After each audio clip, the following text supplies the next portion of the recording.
Este programa es una presentación de Iglesia de Cristo, Ministerios Alfa y Omega, Nueva York, proclamando el que es, y que era, y que ha de venir, el Todopoderoso.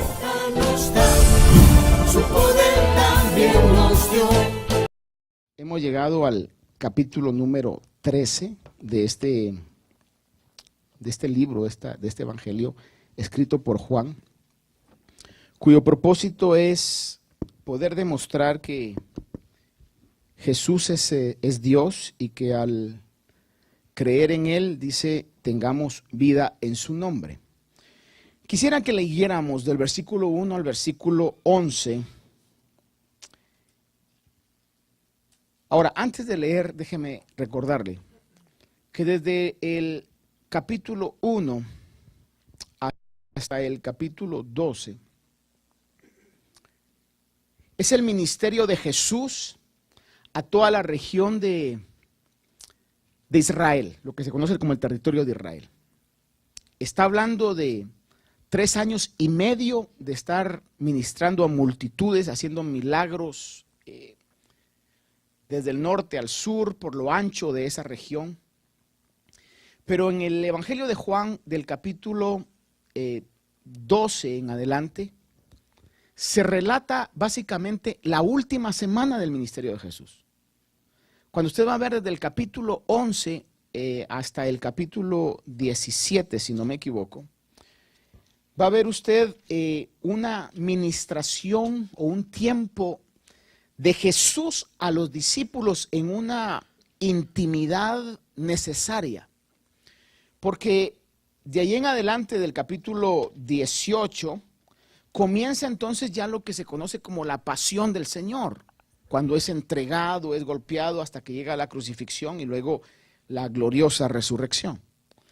Entonces, desde el capítulo 13 al capítulo 17 estamos viendo las palabras últimas que Jesús está dando a sus discípulos, a sus 12. Está el Señor asegurándose que ellos puedan realmente percibir cuál es en sí la razón por la cual Él los escogió, porque ellos son los que van a continuar el ministerio, o ellos van a ser el legado de lo que el Señor va a realizar. Él sabe muy bien que va a morir, sabe muy bien también que va a resucitar, pero después de resucitado ya no iba a quedar aquí, sino que iba a regresar al Padre. Entonces, del capítulo 13 al capítulo 17 realmente es sumamente importante porque el Señor está marcando lo que es importante para Él y quiere que los discípulos puedan asimilarlo. Dicho esto, lea conmigo del capítulo 13, versículo 1 al versículo 11, donde primero Dios podemos estudiar esta noche. Y dice, antes de la fiesta de la Pascua, sabiendo Jesús que su hora había llegado para pasar de este mundo al Padre, habiendo amado a los suyos que estaban en el mundo, los amó hasta el fin. Y durante la cena, como ya el diablo había puesto en el corazón de Judas Iscariote, hijo de Simón, el que lo entregara, Jesús, sabiendo que el Padre había puesto todas las cosas en sus manos y que de Dios había salido y que a Dios volvía, se levantó de la cena y se quitó su manto y tomando una toalla se la ciñó. Luego echó agua en una vasija y comenzó a lavar los pies de los discípulos y a secárselos con la toalla que tenía ceñida. Entonces llegó a Simón Pedro, este le dijo, Señor, ¿tú lavarme a mí los pies? Jesús respondió y le dijo, ahora tú no comprendes lo que yo hago, pero lo entenderás después. Pedro le contestó, jamás me lavarás los pies. Jesús le respondió, si no te lavo, no tienes parte conmigo. Simón Pedro le dijo, Señor, entonces no solo los pies, sino también las manos y la cabeza. En otras palabras y otra traducción no pone, entonces báñame. Jesús le dijo, el que se ha bañado no necesita lavarse, excepto los pies, pues está todo limpio, y vosotros estáis limpios, pero no todos. Obviamente está refiriendo a Judas, ¿no? Verso 11 dice, porque sabía quién le iba a entregar, por eso dijo, no todos estáis limpios. Entonces, en el versículo 1, que dice que amó a los suyos hasta el fin, el Señor comienza a tener una actitud de amor, como lo decía yo el domingo, no solo de palabras. De hecho, el domingo yo le comentaba de que no se encuentra en la Biblia que Jesús le haya dicho a alguien, te amo, con palabras. Sin embargo, con sus acciones lo demostró, y la acción que iba a tener aquí era una de ellas, donde le estaba demostrando que los amaba con sus acciones y les iba a demostrar el gran amor y el amor más grande que alguien podía demostrar, que era dar su vida por ellos. La demostración más sublime del amor que alguien pueda tener. Ahora, el lavamiento de los pies era una demostración de amor. Repito, el lavamiento de los pies era una demostración de amor. El Evangelio de Lucas relata el hecho de una mujer que es conocida como una mujer pecadora nada más. Capítulo número 7, versículo 45 al 47. Cuando comienzan a criticar a esta mujer que estaba lavando los pies del Señor, secándolos con sus cabellos, lavándolos con sus lágrimas, el Señor le responde a quien estaba preguntándole que por qué dejaba que eso sucediera. Lucas 7:45 dice al dueño de la casa, ¿no me diste beso? Pero ella, desde que entré, no ha cesado de besar mis pies. No ungiste mi cabeza con aceite, pero ella ungió mis pies con perfume. No ungiste, dice, por lo cual te digo, le dice, que sus pecados, que son muchos, han sido perdonados. Ahora, mire la frase con la que concluye esto. Dice, porque amó mucho, pero a quien poco se le perdona, poco ama. Eso el Señor lo dejó claramente establecido. Entonces, esta mujer al lavar los pies del Señor estaba demostrándole su amor.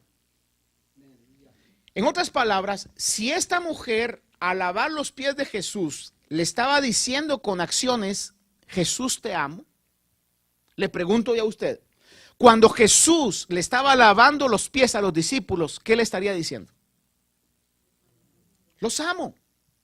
Es decir, ellos estaban uniendo 2 más 2 ahí. Si la demostración de el lavarle los pies a Jesús era porque le estaba a esta mujer demostrando su amor, entonces cuando Jesús me está lavando los pies, pensaron los discípulos, me está dando un mensaje exactamente igual, que los ama. Por eso la Biblia dice que los amó hasta el fin, le estaba demostrando su amor. Ahora, en una aplicación al día de hoy, ¿cómo nosotros podemos hacer eso? Creo firmemente que con nuestra adoración nosotros estamos imitando también el lavar los pies del Señor. Es más, si su alma se derrama en adoración, no lo está viendo con carne y hueso, pero a través de la presencia del Espíritu Santo estamos ministrando al Señor, estamos demostrándole con nuestras acciones que le amamos. Ahora, el versículo 2 dice de que en medio de todo esto, durante la cena, dice algo importante, pues dice, como ya el diablo, mire que Judas no lo incitó ni lo poseyó un demonio, sino que el mismo diablo. Dice, durante la cena, como ya el diablo había puesto en el corazón de Judas Iscariote, hijo de Simón, que lo entregara. Ahora, algo importante considerar aquí, porque dice que el diablo puso en el corazón de Judas este deseo. Podría uno pensar, bueno, pues la verdad, pobre Judas, ¿qué chance tenía? Alguno podría pensar así. De hecho, años atrás salió voy a decir un ataque que es así, contra el Evangelio. Cuando se dijo que había, o hay, no había, hay un Evangelio según Judas. En donde en ese Evangelio, que es un Evangelio obviamente ilegítimo, un escrito ilegítimo, marca a Judas como un héroe. lo que ese evangelio según Judas dice es que Judas, siendo tan amigo de Jesús, dijo, yo voy a sacrificar mi vida para ser el villano que entregue a Jesús para que Jesús pueda morir por los pecados de la humanidad. Es lo que el evangelio apócrifo de Judas dice. Sin embargo, no hay cosa más irreal y absurda que ese pensamiento. Porque Judas no es que en ese momento haya surgido en su corazón ese deseo, sino que ya venía de qué ratos cometiendo acciones de iniquidad. Es como lo que mucho tiempo atrás se ha dicho cuando una persona cae o comete o cae de una vida de búsqueda de santidad a una vida de pecado. Repito, cuando una persona está en una búsqueda de santidad, de integridad, y de repente se voltea y comienza a tener una vida de pecado, de injusticia, de iniquidad, dicen, pobrecito cayó. Y dicen a veces, de la noche a la mañana. No, señor, no hay cosa más absurda que esto. Esa persona ya venía cayendo qué ratos. Uno ya venía con acciones y acciones, y llega un momento en que la copa se rebalsa y entonces se desborda y dice, no, ya le gana la pasión de la carne, los apetitos de la carne, las obras de la carne. Fíjese que en el mismo libro de Juan, en el capítulo número 12, habla acerca de Judas, en el capítulo 12, verso 4 al 6, y dice, y Judas Iscariote, es el mismo, uno de sus discípulos, el que le iba a entregar, dijo, cabalmente cuando María le está lavando los pies al Señor con un perfume carísimo, que hemos hablado de eso, que era el salario de un año, un perfume que costaba, pongámosle precio, $30,000, se lo derrama todo a los pies del Señor. Judas mira eso y dice, ¿por qué no se vendió este perfume por 300 denarios y se dio a los pobres? Pero dijo esto no porque se preocupara por los pobres, sino dice, porque era un ladrón y como tenía la bolsa del dinero, sustraía de lo que echaba en ella. Entonces, no hay tal de pobre Judas, de repente se le metió el diablo y no, hermano, ya venía qué ratos. Es más, algunos estudiosos de la palabra, responsables, que debo decir esto, dicen acerca de Judas que definitivamente la motivación de Judas fue, voy a estar en el discipulado de Jesús porque este hombre me va a llevar al gobierno. Porque este hombre va a hacer que nos levantemos de todo eso. Y conforme el ministerio fue pasando, fue más y más su decepción terrenal. Y la cúspide de eso es cuando el Señor viene y dice, es necesario que vaya a Jerusalén, pero no a ser coronado como rey, sino a morir en la cruz. Era como que Judas dice, no, ya no se compone este hombre. O sea, no, definitivamente no. Entonces, como que dice, si puedo sacar algo de provecho con él, lo voy a hacer. Y lo entrega. Por eso no hay tal del evangelio de Judas y que Judas es un santo. No, hermano, va en consecuencia a su carácter. Era una persona que estaba obrando con iniquidad. El versículo número 3 entonces dice, Jesús sabiendo, y este versículo es impresionante. Jesús sabiendo, mire, repita conmigo, sabiendo. Jesús estando totalmente en un conocimiento total, sabiendo que el Padre había puesto todas las cosas en sus manos y que de Dios había salido y que a Dios volvía. Mire, es importantísimo esto porque está hablando de que él había llegado, quizás no sean las mejores palabras, pero las voy a utilizar, a la madurez del pleno conocimiento de quién él era. Sabía que había salido del Padre, de Dios. Sabía que el Padre había puesto todo bajo su autoridad. En otras palabras, sabía muy bien quién era. Sabía el poder que tenía. Sabía la autoridad que tenía. Sabía que era Dios. Sabía que todo lo creado, Él lo había creado. Y en medio de esa cúspide de conocimiento y sabiendo que no había nadie mayor que Él, porque Él era Dios, en ese conocimiento se autohumilla a lavarle los pies a los discípulos. Entonces, cuando vemos esto, hermano, y no hay un pasaje que pueda tipificar más lo que Él había comprendido, a mi parecer, entre muchos otros, yo creo que este destaca, Filipenses capítulo 2, del versículo 9 al 11, dice acerca de Jesús, de la humillación que Jesús tuvo, dice, por lo cual Dios también le exaltó hasta lo sumo. ¿Qué quiere decir? Él lo exaltó hasta lo sumo. A lo más alto, ya no hay exaltación más grande que la que Jesús tuvo. Ya no hay nadie, ni habrá nadie mayor que Jesús. Dios lo exalta hasta lo sumo, porque también se humilló hasta lo sumo. Dice de que lo exaltó hasta lo sumo y le confirió o le dio el nombre que es sobre todo nombre. Y sobre esto déjeme hacer una pequeña pausa. Hay tendencias que se pelean en relación al nombre. Y dicen, ¿por qué ustedes usan Jesús si su nombre es Yeshua? Usted va a ver eso. Dice, no hay que decir Jesús. O si hablan en inglés, dice, we don't have to name him Jesus. We have to name him Yeshua. Hermano, es una situación que no tiene ningún fundamento de aplicación real. Porque le voy a preguntar esto. Nosotros tenemos, la gran mayoría aquí, nombres latinos o nombres hispanos, que cuando se los pronuncian a usted, los que hablan inglés, no se los dicen como usted lo diría. Y quizás a veces hasta se los cambian. ¿A cuántos aquí le han cambiado el nombre?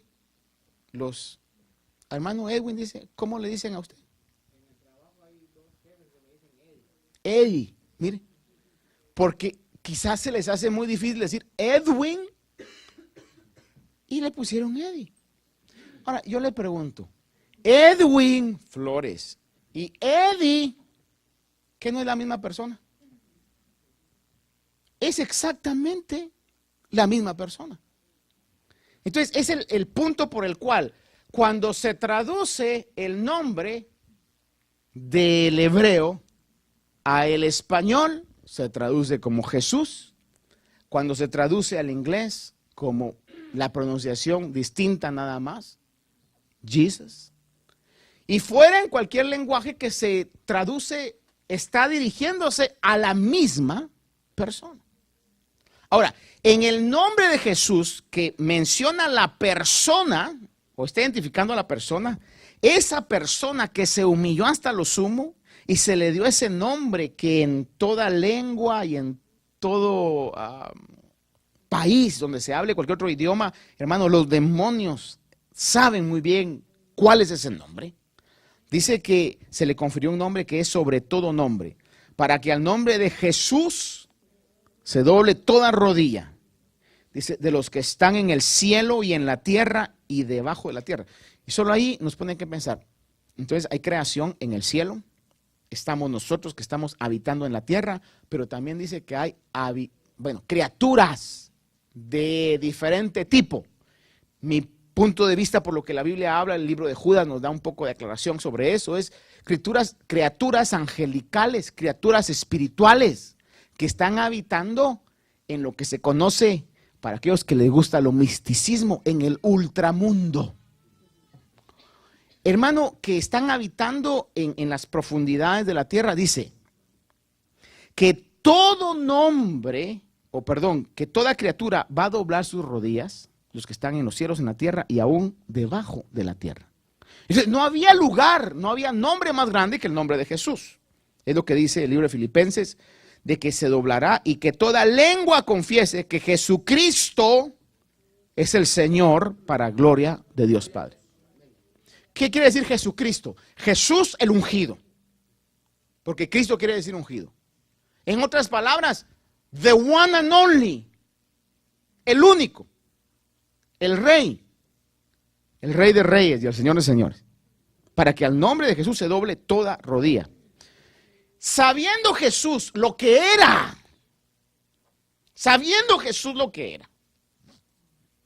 Él se humilla a lavar los pies a los discípulos, demostrándoles su amor. Mire, vamos a poner una imagen ficticia, no real.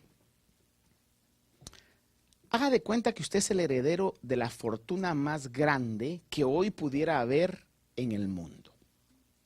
Usted va a heredar, qué sé yo, unos 100 billones de dólares. Billones con B, no millones con M, billones con. Hermano, y vamos a pensar que le toca el domingo, allá no hay estacionamiento, pero por si hubiera, le toca estacionamiento. Y vamos a pensar que parte del estacionamiento es poder dar una ronda en el local y mantenerse caminando. Y vamos a pensar que el domingo iba a llover, vamos a pensar. Y usted con una sombría, con todo el gear apropiado para eso. Pero a fin de cuentas, el domingo usted no sabe que es el hombre o la mujer más rica de todo el mundo. Pero usted lo hace porque ama a Dios y porque el no tener esa cantidad extraorbitante de dinero lo hace a usted tener los pies sobre la tierra. Y dice, estoy sirviéndole al Señor porque va a haber una recompensa eterna y aunque aquí no sea millonario, allá voy a tener una recompensa eterna. Entonces usted lo está haciendo. Y usted lo hizo el domingo. Pero haga de cuenta que el privilegio se va a repetir la otra semana, pero a mediados de esta semana se entera que usted es el billonario de billonarios. En una actitud normal en la que quizás, no quiero sonar tan cruel conmigo mismo, pero conociéndome un poco, posiblemente así sería. En una actitud normal, si eso me pasara a mí, el domingo yo, quién sabe si lo haría. Porque se me han subido todas las posesiones a la cabeza. Pero si sabiéndolo, yo el domingo voy y lo hago porque mi amor a Dios sobrepasa todos los billones de billones que puedan haber, ese servicio es mucho más excelente. Porque yo antes no sabía lo que era, ahora lo sé, pero lo sigo haciendo porque mi convicción de lo espiritual es mayor que cualquier situación terrenal. Es exactamente lo que veo que pasó ahí. Jesús viene y sabiendo lo que él era, se humilla, agarra la toalla y es muy importante ver aquí algo, hermano, porque es importante eso. Pero sabiendo el Señor, comienza a lavarle los pies, hermano. El verso 4 y el verso 5 dice que se levantó de la cena y se quitó su manto y tomando una toalla se la ciñó. Luego echó agua en una vasija y comenzó a lavar los pies de sus discípulos y a secárselos con la toalla que tenía ceñida. Ahora, esto iba a ser un acto de servicio, pero algo importante es que era el lavar los pies, era el servicio que le daban al siervo más pequeño. Haga de cuenta que en la casa habían 5 sirvientes. El que tenía un grado más alto decía, mira, tú vas a, servir el vino. Al otro, tú vas a recoger los platos. Al otro, tú le vas a recoger los abrigos o lo que sea. Pero al que de plano era el más pequeño de todo, decía, a vos te tocó lavarle los pies. Lo que vas a tener que hacer es lavar los pies. Entrando la persona, lo primero que va a estar con un depósito de agua, una toalla, y le vas a lavar los pies a todos. Eso no lo hacía el siervo de un rango mediano, lo hacía el más pequeño de los siervos, era el que tenía que hacer eso. Entonces, y eso es lógico, hermano, están en la cena, todos hablando obviamente con los pies sucios, porque si no, no se los hubiera lavado. Y nadie se prestó como voluntario para hacerlo. Y como nadie lo hizo, entonces Jesús lo hace. Y lo hizo de la mejor manera, porque dice que en el verso 4, dice de que se quitó, dice, se levantó de la cena, se quitó su manto. En otras palabras, hermano, no lo iba a hacer a medias. No iba a hacer cualquier media lavada, sino que se quitó su manto. Se quedó con ropas interiores. Se ciñe una toalla. Es decir, se humilló hasta en eso. No hizo un trabajo así medio a la ligera, sino que se quita el manto, se ciñe la toalla. Mire, porque para el Señor, si podemos comprender eso, y lo dice el verso más adelante, si comprendemos eso y lo ponemos en práctica, la Biblia dice que vamos a ser felices. El saber que si vamos a hacer algo para el Señor, debemos de tratar en nuestras posibilidades de que lo que estamos haciendo sea lo mejor de nuestro esfuerzo, dedicación y compromiso. Lo mejor que podemos hacer. El Señor nos dio ese ejemplo. Se ciñe la toalla y iba a hacer un servicio detallado. Les iba a lavar bien los pies. No iba a ser a medias, les iba a lavar muy bien los pies. Versos 6 y 7 dice, entonces llegó a Simón Pedro y este le dijo, Señor, ¿tú lavarme los pies? Jesús le respondió y le dijo, ahora tú no comprendes lo que hago, pero lo entenderás después. Y hermano, se podría aplaudir la actitud de Pedro. Fue el único que exterioriza eso. Los demás se quedaron callados, a lo menos no dijeron nada ahí, pero él dice, no, y quizás usted actuaría igual. Al ver eso, no, yo no voy a dejar. ¿Cómo usted se va a humillar? ¿Cómo tú te vas a humillar delante de mí? Pero el Señor le responde con algo que es sumamente importante, porque le dice a Pedro, ahorita tú no entiendes esto. I accept your opinion.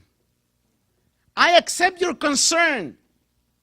Acepto tu preocupación, que me estás viendo que estoy haciendo algo que es humillante. Pero Pedro, esto que estoy haciendo ahorita es mucho más profundo y tiene un significado mayor que el que tú puedes percibir ahorita. En este momento no lo comprendes, pero te garantizo, lo vas a comprender después. Lo vas a entender después. Y es impresionante que cuando el Señor resucita y se presenta con Pedro, que Pedro lo había negado, usted sabe muy bien eso. ¿Qué fue lo que Jesús le preguntó a Pedro en esa ocasión? A ver, ¿cuál fue? Ahora le pregunto, ¿el acto de lavar los pies era la demostración de qué? Entonces lo que el Señor llega, porque le dice, Pedro, ahorita no entiendes esto, pero lo vas a entender. Te lo garantizo que lo vas a entender. Y cuando se presenta delante de Pedro ya el Señor resucitado, glorioso, en una magnitud de imposibilidades. Hermano, al grado que le dice a Tomás, ¿no crees? A ver, toca mis heridas y métela. Yo le pregunto, si usted tiene una herida aquí de una lanza y en las manos agujeros de clavos, ¿cuántos dirían? A ver, pastor, toque, meta ahí. ¿Cómo quedamos con una herida? A los que alguna vez nos han operado, ¿cómo camina uno después de operado? Así, ¿verdad? En slow motion, hermano. Y el Señor, ¿qué cuerpo tenía que le dice, toca, métela, Tomás? Si cerciorarte quieres, mete. Es decir, era un cuerpo glorioso. Y cuando se presenta con ese cuerpo glorioso a Pedro, lo que le pregunta es, Pedro, ¿me amas? Y Pedro, obviamente avergonzado porque lo había negado, pues le dice, Señor, te quiero, y es un diálogo. Pero lo que le quiero recordar, que se lo he dicho en otra ocasión, es que lo que el Señor le está demostrando o enseñando a Pedro ahí, era de que el verdadero amor de Pedro hacia Jesús, oiga esto, el verdadero amor de Pedro hacia Jesús no lo iba a demostrar solo diciéndole, Jesús, tú sabes que te amo. Lo iba a demostrar con acciones. Por eso le dice a Pedro, Pedro, en las 3 ocasiones, dice, Pedro, ¿me amas? Dice, apacienta mis corderos. Y le voy a recordar esto por si en dado caso se nos ha olvidado. Porque hay 2 palabras que está utilizando ahí. Lo primero le dice, ¿me amas? Sí, Señor, te amo. Entonces vas a apacentar corderos. Le repito, le recuerdo. Apacentar es, vas a agarrar de donde está toda la comida y se la vas a llevar al cordero donde el cordero está. No vas a esperar que el cordero llegue a donde está la comida, sino que tú la vas a agarrar con tus manos y se la vas a llevar. En otras palabras, le vas a llevar desayuno a la cama. Es como, por ejemplo, cuando usted tiene un bebé. Usted le dice, bebé, ya está lista la comida, venga a comer. ¿Qué es lo que las mamás hacen? Lo llevan, le están dando. Y es más, uno de bebé es bien picky. Porque si la leche no está en la temperatura correcta, ¿qué pasa? No se la toman. Tenía ahí un familiar que les hacía un berrinche tremendo porque no estaba a la temperatura correcta. Tenía otro sobrino que si le cambiaban, no sé cómo le llamen ustedes, pero el mamón le decimos nosotros, el biberón. Tenía uno que estaba ya todo viejo, hermano, con unos hoyos, pero si le ponían otro no se tomaba la botella o la pacha. Hermano, y trataban de cambiarle, le ponían nuevos, le ponían caros, le ponían de diferentes colores, pero él quería, aquello daba hasta cosa, a ver ese mamón, hermano, o el biberón. Pero era el único que quería. Pero como era bebé, había que apacentar. Es como cuando alguien es bebé espiritual. Dice, mire, ¿y por qué no va a la iglesia? No, es que el pastor me vio feo. Ahí está diciendo, lo está diciendo. Y usted está apacentando. No, mire, si a mí, yo le contara cuántas veces a mí me ha visto feo y lo has hecho. No se da cuenta, hombre, no ve que no llevó sus lentes. Y usted está tratando de motivar al recién convertido, ¿verdad? Vamos. Y eso está bien, es parte de lo que tenemos que hacer. Entonces dice, Pedro, ¿me amas? Sí, Señor, te amo. Entonces, demuéstramelo apacentando a mis corderos. Ahora, yo le pregunto a usted, ¿cuántos amamos a Jesús? Demostrémoslo apacentando corderos. Pero la segunda que le dice es, Pedro, ¿me amas? Y le dice, sí te amo, Señor. Entonces le dice, pastorea a las ovejas. Y pastorear ya no es llevarle la comida, sino pastorear es, la comida está servida, vengan a comer. Y el que no quiera comer, se quedó sin comer. Entonces, Pedro, ¿me amas? Y darle de comer a los corderitos hasta con ganas, al bebé hasta con ganas, ¿verdad? A los más grandes se prepara la comida y que ellos vengan. Pero la tercera es la más especial. Porque le dice una tercera vez, Pedro, ¿me amas? Sí, Señor, te amo. Entonces mire esto. Le dice, apacienta. Cualquiera diría, le va a decir otra vez que apaciente los corderos. ¡No! Apacienta a las ovejas. ¿Qué está diciendo? Pueden haber, aquí no hay nadie, pero pueden haber ya personas que tienen 10, 15 años del evangelio.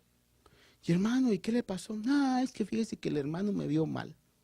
Y nosotros respondemos usualmente, usted vergüenza le debe dar tan viejo, si usted fue el que me predicó a mí con esas cosas.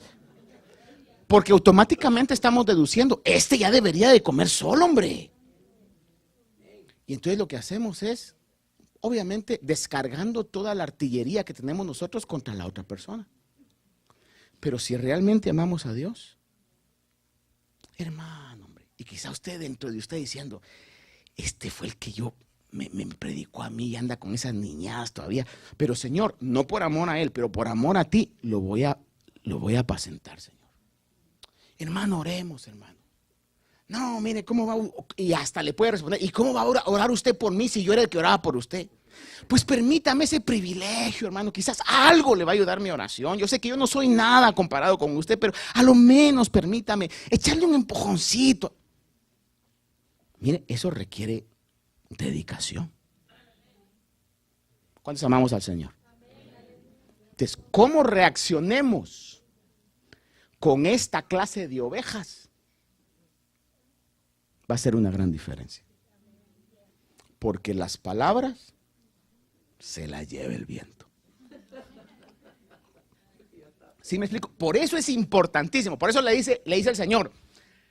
Porque fíjese, conocía a Jesús que Pedro lo iba a negar. ¿Qué cree usted? ¿O se sorprendió? No, si ya se lo había dicho. Pedro, me vas a negar. Y aún así le lava los pies. ¿Conocía a Jesús que Tomás no iba a creer? Seguro. ¿Conocía a Jesús que Juan iba a salir corriendo y lo iban a dejar todo? Seguro. Pero a pesar de eso, les lavó los pies. Ahora, ¿que eso es fácil? No, Señor, no es fácil. Pero es la demostración más grande que pudiéramos nosotros llegar a alcanzar. Por eso le dice, lo entenderás después. Déjenme ir al verso 8 para poder concluirle hoy. Versículo 8 entonces le dice, Pedro le contestó, jamás me lavarás los pies. Jesús le respondió, si no te lavo, no tienes parte conmigo. Ahora, el lavamiento al cual Jesús está refiriéndose aquí, no es necesariamente el lavarle los pies físicamente, porque más adelante vemos que le dice, si no te lavo los pies, no vas a tener parte conmigo. Estaba utilizando la ocasión para dejarle saber que era necesario un lavamiento de las impurezas espirituales. Porque el Señor era el maestro de maestros, hermano. Estaba utilizando ese escenario, ese setting, to give a very important lesson. Una lección muy importante acerca de lo espiritual. Dice, Pedro, si no te lavo los pies, si no te limpio de estas impurezas, no podemos comer, no puedes tener parte conmigo. Pero a la misma vez está hablando en el sentido espiritual. Si no nos limpiamos de las impurezas de la carne, hermanos amados, no podemos tener parte en la cercanía con Dios. And that's a challenge. Eso. Y todos tenemos alguna cosilla por ahí. Algunos más, algunos menos. O a algunos se nos nota más y otros saben bien cómo ocultarlas. Pero todos tenemos algún tipo de impureza. Ahora, el punto es que si no nos limpiamos de esas impurezas, va a ser imposible que tengamos ese tipo de comunión con el Señor. En 2 Corintios capítulo 7, verso 1, dice el apóstol Pablo, por tanto, amados, teniendo estas promesas, limpiémonos de toda inmundicia de la carne y del espíritu, perfeccionando la santidad en el temor del Señor. Fíjense que no dice, pídanle a Dios, limpiémonos, aunque el pedirle a Dios es parte de eso. Pero no podemos decirle, ay Señor, tú lo vas a hacer de un día a otro. Hermanos, hay cosas que nosotros tenemos que dedicarnos y seguirle pidiendo constantemente. Señor, debilita estas áreas, debilita esta carne. 1 Pedro 3:21 dice, mire qué importante es esto. Y esto es directo a la acusación de un evangelio legalista. 1 Pedro 3:21 dice, y correspondiendo a esto, dice, el bautismo, está hablando del bautismo en agua, el bautismo ahora os salva. Por eso le dice el Señor a Pedro, Pedro, ya no necesitas bañarte otra vez, es decir, tú ya eres salvo, ya mi sangre te limpió. Lo que necesitas es limpiarte los pies. En otras palabras, no necesitas que mi sangre se aplique otra vez y te regenere. Pero lo que necesitas es que te limpies, mi Espíritu Santo te limpie constantemente de todas esas impurezas. Dice que cuando nos bautizamos, Dice, y correspondiendo a esto, el bautismo ahora os salva. Es decir, que cuando somos bautizados, después de haber creído, somos salvos. El bautismo, en cierto sentido, nos salva, según lo que dice la Biblia en el pasaje de 2 Pedro. Pero dice, no quitando la suciedad de la carne, sino como una petición a Dios de una buena conciencia mediante la resurrección de Cristo. En otras palabras, puede que alguien venga y aceptó al Señor y se bautizó. Y de repente otro cristiano, voy a pensar, otro cristiano, lo mira que se está echando un cigarro y lo condena. No le voy a decir que lo hagamos, pero cada quien tiene sus diferentes áreas. O quizás se está echando un trago, o quizás está, qué sé yo, cuál sea su área. No la sé. Pero viene otro cristiano y le dice, y usted ya se bautizó, usted no es cristiano, al infierno se va a ir. Y le envía toda la artillería pesada. Eso va en contra de la palabra de Dios. No les voy a decir yo que lo hagamos, no. Porque vamos a lo mismo. Si no nos limpiamos de esas cosas, no vamos a tener parte con Dios. Pero ¿qué es lo que dice? A usted no lo bautizaron bien. Esa agua debe haber estado llena de pecado y en lugar de que usted se limpiara, lo ensuciaron más.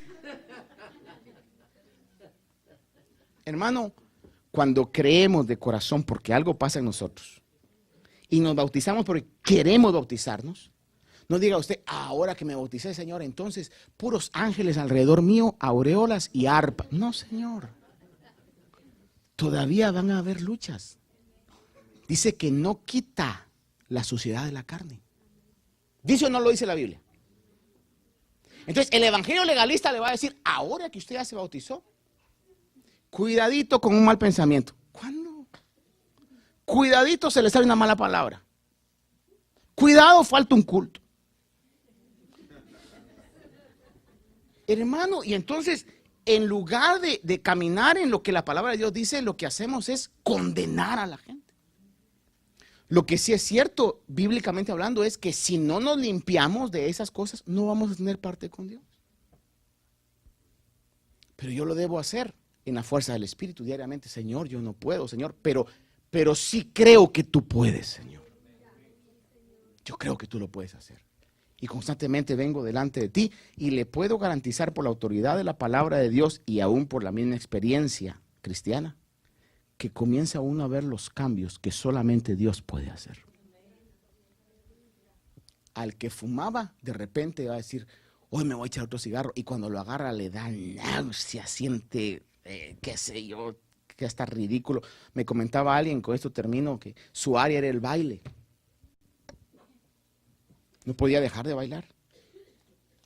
Y cuando Dios hizo lo que hizo y conforme el tiempo fue pasando, después miraba a los que bailaban y le daba risa y decía, qué ridículos, qué ridículos. Y eso hacía yo, qué ridículos, qué ridículos, qué ridículos.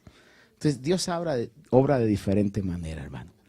Pero bendito sea Jesús, que el día de hoy todavía sigue lavando nuestros pies. Amén. Démosle gracias a Dios y terminamos. Padre bueno, yo te alabo y te bendigo, Señor. Porque siendo Dios,